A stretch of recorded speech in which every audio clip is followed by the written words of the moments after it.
بسم اللہ الرحمن الرحیم ایاک نعبد و ایاک نستعین۔ میرے پاک آسٹریا شعبے کے تمام سٹاف، اسٹوڈنٹس، فیکلٹی، ڈائریکٹر صاحب، ہمارے منسٹر صاحب ارشد ایوب صاحب، ہمارے چیف ویب اکبر ایوب صاحب، یوسف ایوب صاحب، secretary higher education department, minister higher education department, اور یہاں پر ڈسٹرکٹ ایڈمنسٹریشن، پولیس، تمام لوگوں کو السلام علیکم ورحمۃ اللہ وبرکاتہ۔ ڈائریکٹر صاحب، آپ لوگ کتنے پیارے لگ رہے تھے جب آپ اردو میں بات کر رہے تھے۔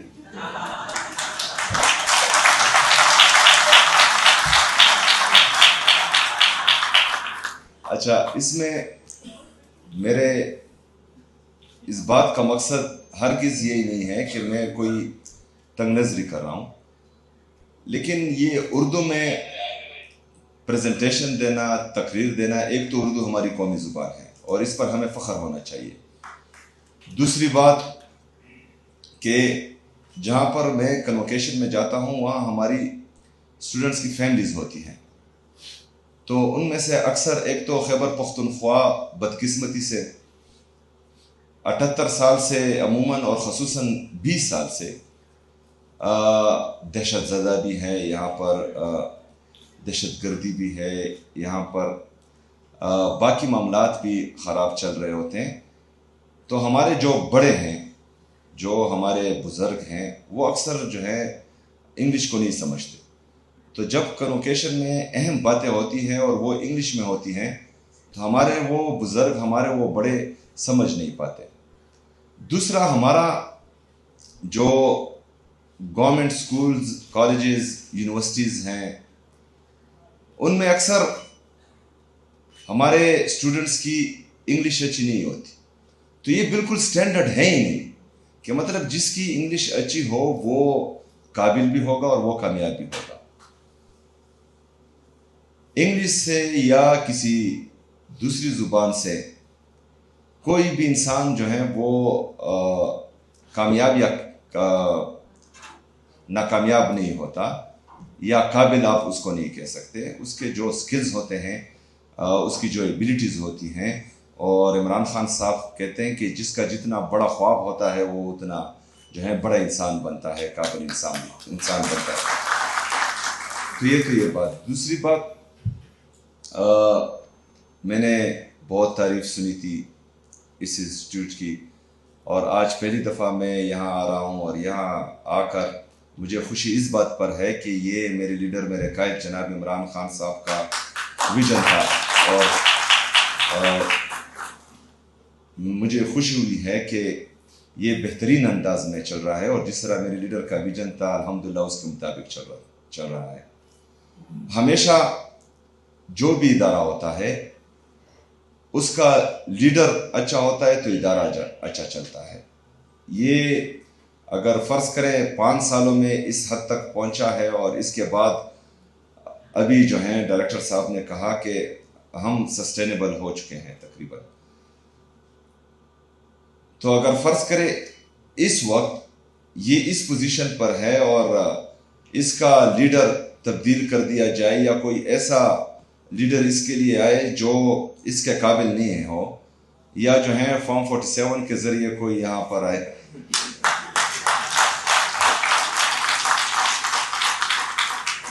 تو وہ ادارہ پھر خراب ہو جاتا ہے۔ ابھی پاکستان کی اگزامپل آپ دیکھیں کہ اچھا بلا چل رہا تھا، 2018 میں عوام نے عمران خان صاحب کو ووٹ دیا، ایک جمہوری حکومت بنی، جمہوری طریقے سے جو ہے میرا قائد، میرا لیڈر جناب عمران خان صاحب پاکستان کا وزیر اعظم بنا۔ پھر لندن پلان کے تحت بند کمروں میں فیصلہ کیا گیا کہ نہیں، اس کو چینج ہونا چاہیے۔ حالانکہ جب عمران خان صاحب کو ریجیم چینج آپریشن کے ذریعے اس کرسی سے اتارا جا رہا تھا تو ہماری پاکستان کی جی ڈی پی گروتھ وہ 6.1% تھی۔ آج آپ کی G D P growth, Pakistan کی جی ڈی پی گروتھ جو ہے 2.6 سے 3% کے درمیان اوپر نیچے ہو رہی ہے۔